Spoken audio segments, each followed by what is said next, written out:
Christmas is the most wonderful time of the year. Ready, set, go. Learn to do nothing. This is a tough one for me.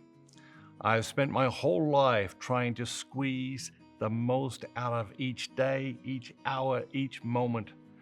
But this obsession with efficiency often lures me away from what matters most. Welcome back to Best Christmas Ever, where we are exploring 28 ways to make this your best Christmas ever. Number 9 is learn to do nothing. In the fall of 1996, I read a book that continues to influence me to this day. It is one of those books I have spoken about before that I revisit each and every year of my life. The book, Leisure, The Basis of Culture by Joseph Pieper, with an introduction by T.S. Eliot. It's a philosophical text and not easy to get through at times, but it holds profound insight of particular relevance to our modern cultures. What is leisure? Pieper provides the answer. He writes, leisure is an attitude of mind and a condition of the soul that fosters a capacity to receive the reality of the world. Capacity to receive the reality of the world. Wow. How often do we turn away from the reality of a situation because it is too much? We lack the capacity. How often do we meet people in complete denial of reality in some aspect of their lives because they lack the capacity to receive the reality of life? The enemies of leisure are what Pieper calls total work, what we would call working all the time, and lives of distraction. Total work and constant distractions both prevent the deep reflection that leisure seeks to lead us into. Leisure allows us to receive the gifts of wisdom, and there is no amount of human effort that can attain this wisdom by itself. Leisure is therefore indispensable in our quest to thrive as human beings in this life and the next. Why does leisure matter? Pieper points out that religion can only be authentically born in a person and society through leisure. It cannot be rushed. Leisure is indispensable for the contemplation of God. You cannot rush the contemplation of God. He also makes clear that leisure is the foundation of culture.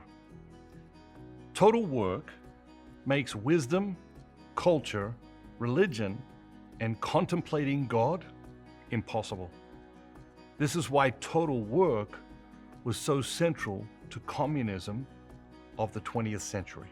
Communism seeks to murder religion through total work. In our own place and time, it seems we're imposing the condition of total work upon ourselves. We may not work in our jobs and careers all the time, though there are many that do. But when we are not doing paid work, we busy ourselves with all manner of unpaid work, which includes shopping. That keeps us from leisure. It is this leisure that is essential to our human flourishing. Psalm 48, verse 10, counsels us, "Be still and know that I am God." Pieper translates it as, "Have leisure and know that I am God." Have leisure and know God. Have leisure and grow in wisdom. Have leisure and grow to love more deeply. Have leisure and see the reality of the world as it really is. Joseph Pieper was a great philosopher. He was also a prophet. His work on leisure was written in 1948. With it, he issued this stark warning: total labor vanquishes leisure. Unless we regain the art of silence and insight, the ability for non-activity, unless we substitute true leisure for our hectic amusements, we will destroy our culture and ourselves. Paid and unpaid work of every type has only gobbled up more and more of our time since Pieper penned these words, and the result has been exactly as he foresaw. We have banished silence from our lives. We have replaced wisdom and insight with mere knowledge and information. Our amusements have only become more hectic. We have been seduced by endless distractions. We have destroyed culture, and these things are destroying our very selves. The hardest thing in the world to do is nothing. Leisure, reflection, basking in God's presence. This Christmas, learn to relax, learn to do nothing. Establish leisure as part of your daily routine. And of course, what we discover when we start doing nothing is that leisure, true leisure, is anything but nothing. It's time to refuse the madness of rushing around. Are you feeling inspired? That's great, but we're not done yet. It's not easy to have a great Christmas in a world where everyone is striving for what isn't worth having. Welcome back to 28 obstacles that will prevent you from having your best Christmas ever. Obstacle number 9 is lack of reflection. Without time in the classroom of silence, you will either go insane or at least begin to doubt your sanity in today's culture. We need time to reflect on what matters most if we are going to honor and celebrate it in our lives. Establish a daily check-in, a time of Christmas reflection to ask yourself, am I honoring my Christmas priorities?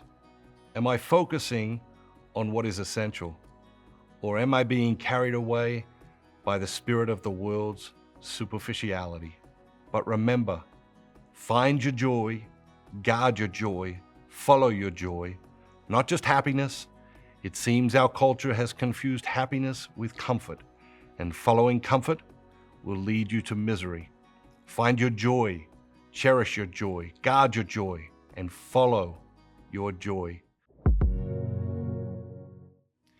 Most people spend the Christmas season rushing around, stressed out, and overwhelmed by the sheer speed and busyness of life.